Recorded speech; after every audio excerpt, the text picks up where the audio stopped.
Usually I use the internet to watch my Netflix and like Amazon Prime and YouTube, so I can use it as a form of escapism to relax away from the everyday world. Probably clothes shopping. I'm addicted to buying clothes online. I could do it for hours. Different ways of communicating people: WhatsApp, Slack, Weixin, Facebook Messenger, email.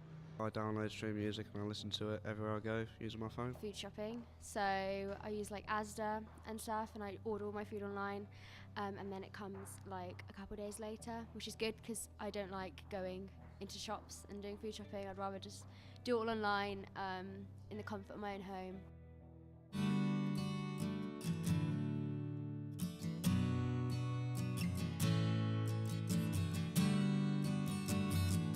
I expect that I can do most things with the internet, but obviously there will be some things I will be unable to achieve, particularly when it comes to cooking and maybe fetching people, so I might have to use Uber. But I know there are some limitations already, and it'll be interesting to see how I can overcome those as the day comes on. I'm making pancakes for my breakfast using an online recipe I found.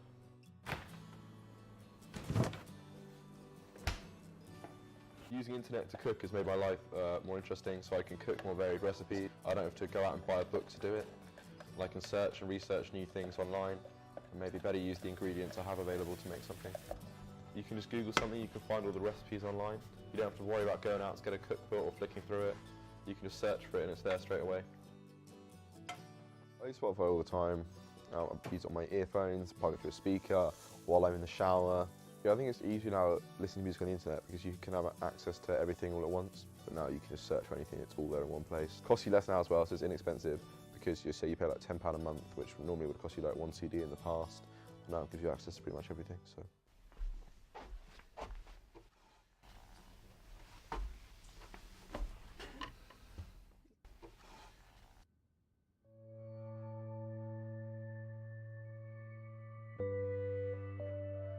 I use the university library online as well to help give me access to more information and better my research. I spend quite a few hours on the internet a day. In fact, I can even see how many hours I've spent on my phone each day now. And with work and university work and downtime, that is always about over 5 hours a day. Currently scrolling to a Tesco website, going to an online shop, adding a few things to my basket. Easy now because the internet, everything's sort of just at the click of a button. I don't even have to go out to the shop and someone deliver it to my house. I'm just ordering some food on the old Deliveroo. Don't want to make any food. Already cooked myself some pancakes today, so I'm just going to order it on the app.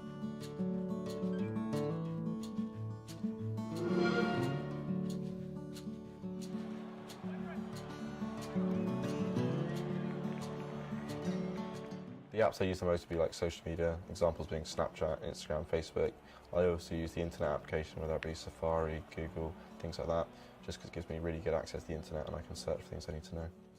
Yeah, it's easy to work out on YouTube. It can save you some money on a gym membership because you have all the workout videos. If you have the stuff at home, a bit easier. You don't need to go ask a PT or someone at the gym for help. Often play online, use the internet, when and where it sort of suits me. In the evenings, after uni, relax, de-stress, play some people at FIFA more often than not. I watch Netflix all the time. At the moment, a few hours a week. In the summer, like honestly, like 10 hours a day. Like.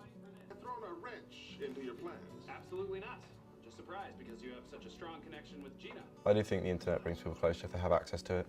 It gives you the ability to talk to people across the world, I think through things like Skype and WhatsApp and other applications. Okay, so I'm just going to set the alarm for tomorrow morning, nice and early. Okay, so this app called Sleep Cycle is going to tell me how well I'm sleeping, monitor my breathing, and let me know how well I've slept throughout the night and how raring to go I will be in the morning.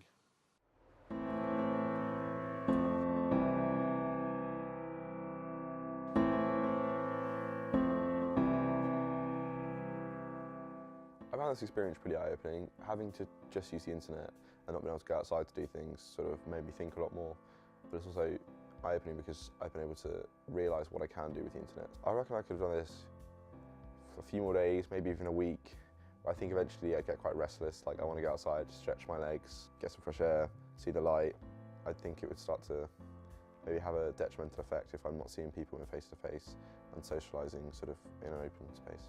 There are definitely still some things we can't do with the internet because even though you can order things in and do stuff online, you know, you can't really travel and see people in person, even though you can FaceTime them. And sometimes, you know, good old face-to-face catch-up isn't really the same as dropping someone a text. So it's been 50 years since the birth of the internet, so I think I'm lucky to be grown up with it, and that puts me like a massive advantage to be able to use it with more ease and be surrounded by more information on it and how to better get the use out of technology, especially when it's online. I'm not sure whether the world was better before the internet or not. I guess there's two minds of thinking on that. It's one that now you've got easier ways to communicate and organise things and access information with the internet. Maybe from an actual social perspective, we're more unsociable now. In the past, like, you wouldn't have phones, like, you know, my family would joke that I should put my phone down at the dinner table, things like that. But maybe that really has had quite a social impact. We're sort of more on our phones and looking at each other face to face and that sort of thing.